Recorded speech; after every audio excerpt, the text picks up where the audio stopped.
Hello guys. I think I'm live. Is it? Let me check it first.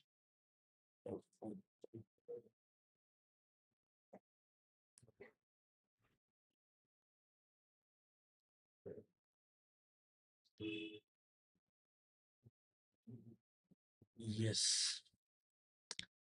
So from past 3 days we were watching documentaries and we are learning whereabouts about that documentary. So and we are also discussing about it. And if you are watching this, please tell me how is the series, and if you don't like it, I will drop this type of series or I will introduce more kind of any other things. And the main intention to understand those documentaries, as those documentaries is little different from the anthropological documentaries, the process how it is taken and everything. So we're gonna discuss in an anthropological process, an anthropological methodology that has been implemented on that documentary while using that while studying that population or that area or that phenomena, whatever it is. So, the last documentary what we are watching is about the Naga community, ethnic community. The man who hunted heads is about the von Führer Himmendorf. Already we have watched the quarter of it, and the last 10 minutes is remaining, which we're gonna finish it today. And if we have any further discussions over it, we can do it on that or you can comment me in the sections. We can also use it frequently. We can do some Google Meet or any discussions. If you want more live sessions like this, please tell me. And I'm like uh, improvising this, and previously we used to give only the exam point of views educations, but now I think the more anthropological way of providing the holistic view of what anthropological visions actually we're gonna provide to the nation. So hang on with me, and we're gonna start the last 10 minutes of this pretty good documentary what we had it last 3 days. Let's watch it from 35 minutes. Okay.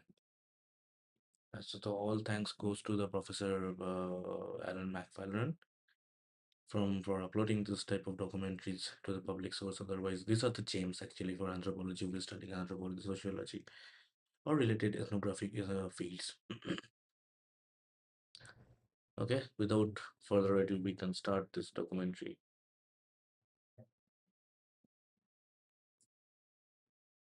They take it in turns to decorate them for the spring festival. After the ceremony, the sacrifice, the eating and the drinking, these masts provide the entertainment.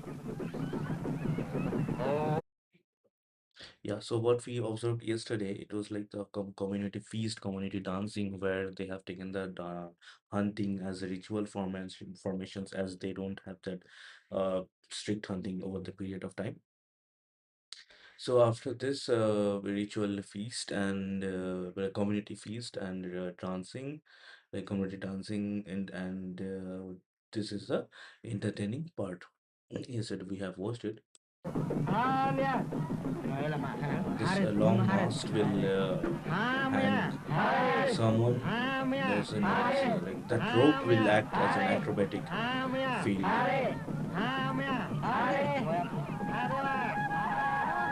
Okay, so they are like fixing the mast, fixing the long pole from where all these acrobatic things of the children are already started. The excited children of Naga community, full active, right? It's left to the young men to celebrate the coming of spring. The ropes from the mast to the ground are made of long canes. Two young men bounce on the rope until it's got enough momentum to carry one of them high into the air for a display of aerial acrobatics.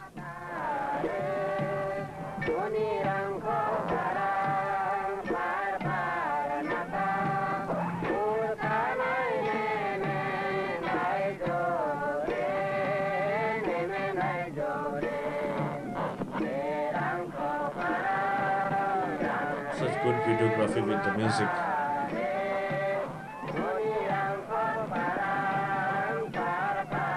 The spring will be celebrated by the young boys.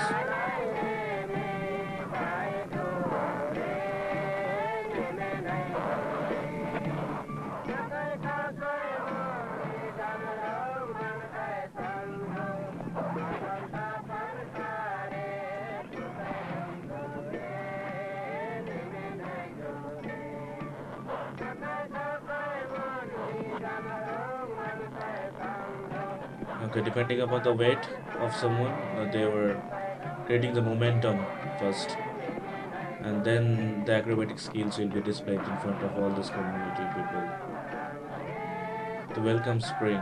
Such nice gesture.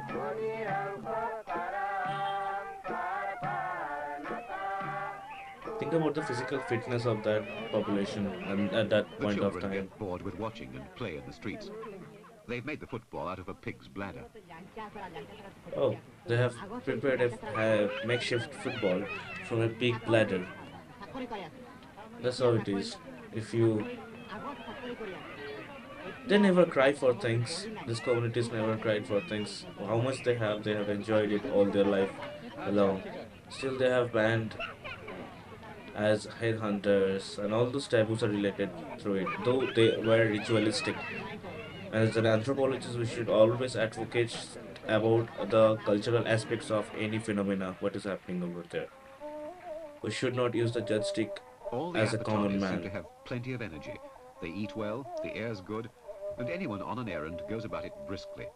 They move purposefully, looking neither to left nor right, carrying all their goods on their back. Very often they break into a trot, just as if they had a train to catch.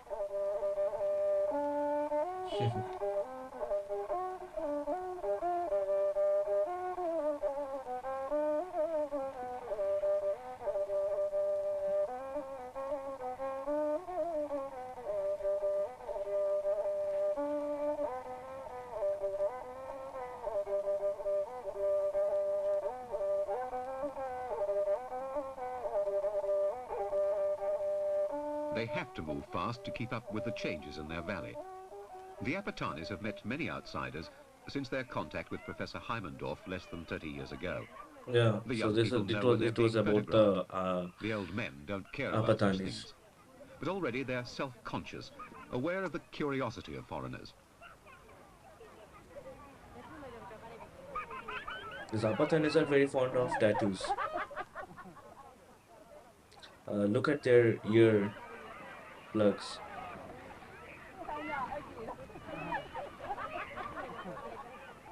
They do have one of the problems facing the rest of India today: overcrowding. More children survive infancy, and they're outgrowing their village.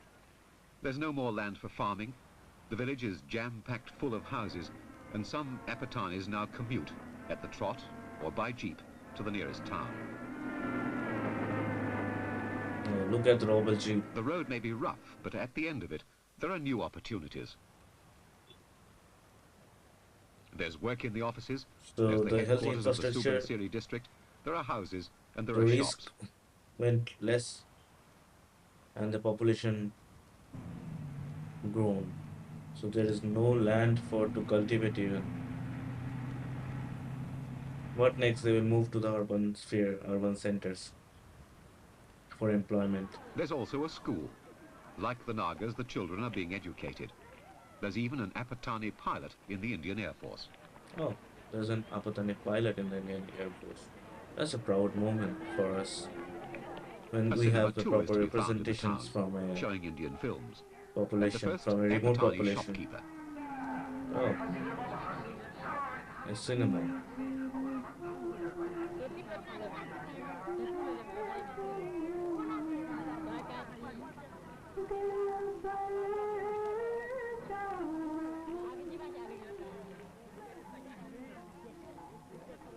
Padilla Young, whom in 1944 I knew as a daring war leader, is now a prosperous businessman. He owns a truck and two shops, and one of his sons runs a bakery, unheard of a generation ago. Young Apatanis drive their own trucks along the road cutting through the densely wooded foothills, And here, as elsewhere, two systems of transport meet. The men and women carrying heavy baskets represent the old days, and the young lorry drivers the future. These people on foot are daflas from villages lying in the hills above the road. So three communities are standing in that area: Daflas, Apatanis, Nagas. The whole region has been studied by Confederate remember. So it's not only about specific Nagaland we are talking about. It's about the all sustaining communities around that area. Before the construction of roads and bridges, turbulent rivers rushing through the valleys of the foothills used to impede communications between the tribesmen and the outside world. They, who 25 years ago had never seen even a wheel, now accept the modern traffic as a matter of course. Like other businessmen coming to the market, the young Apatanis now frequent restaurants and sit at tables in the Western manner. They are still recognizable by their hairstyle, but otherwise dress in modern fashion.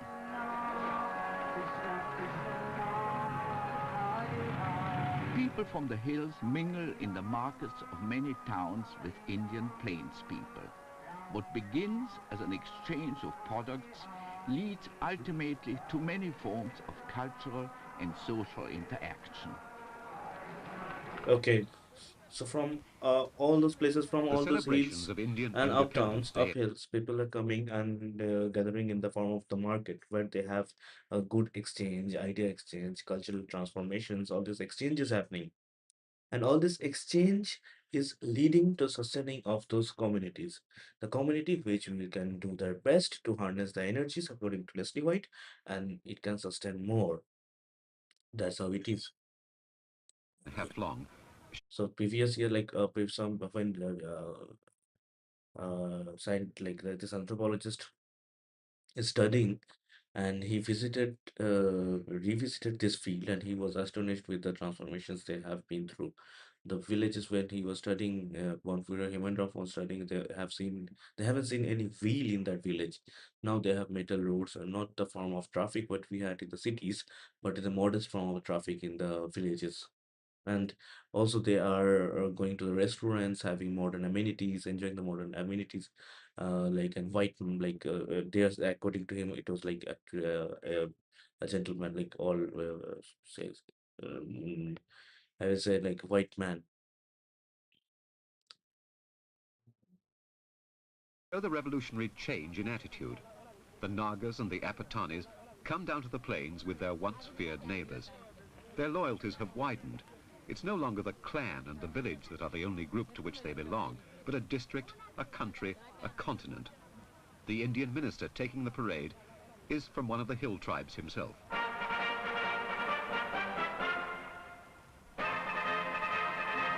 So now they're absorbed to the greater identity.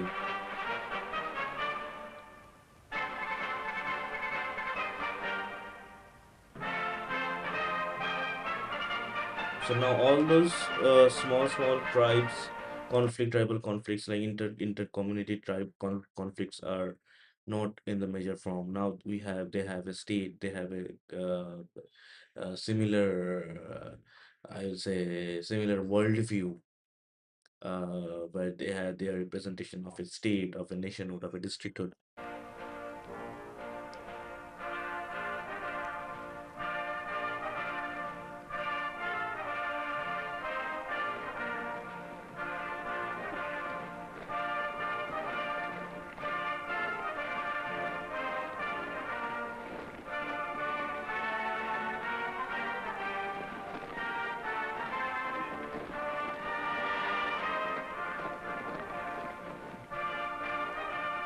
Somehow the whole occasion still has a British flavour. The Nagas have seen foreigners come and go. Back in the village there are still reminders of British rule.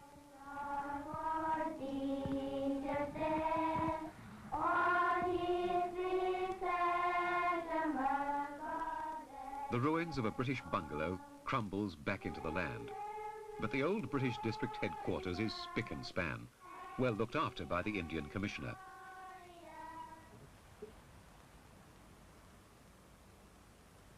With the British came the Christian missionaries, who built Mm-hmm. churches at the centre of the communities. Yeah, that was the. Headhunting appalled the missionaries, and they buried this village's collection of heads in a traditional Christian grave. But the headstone is a satisfying and familiar symbol to the Nagas. Stone tallies, hidden in the rice, mark the 64 women in this particular man's life. His wife merits a larger tally. Oh, look at the symbols. Stones represent the number of human heads captured and held in the village through its history. They mark the number of buffalo sacrificed, as do the skulls bleaching on the hillside.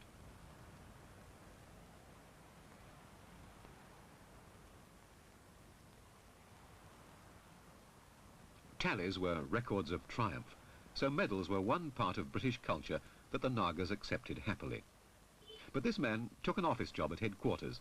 The easy life has made him fat.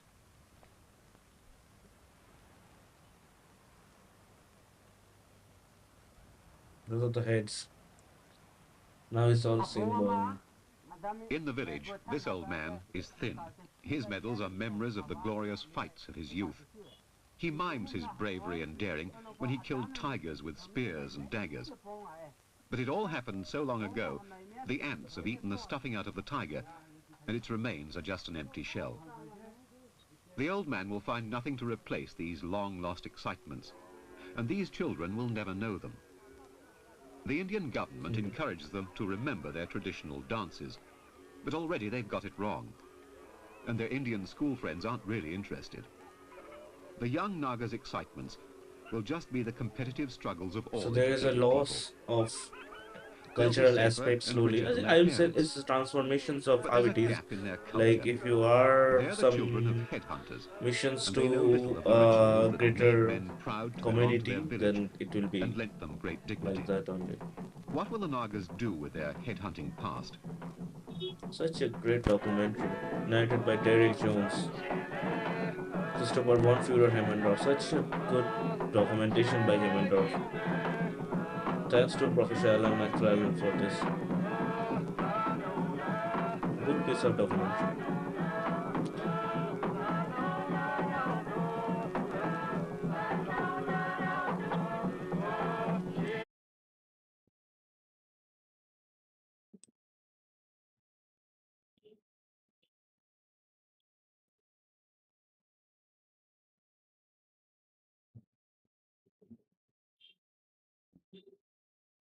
So yeah, friend, all fellow anthropologists and all expertise around the world, like this type of series should be there so that we can visually treat the non-anthropologist that what specifically what we are doing. So that's it for today. We have finished one documentary. I think from the next coming days we'll have more audiences so that we can share more ideas or to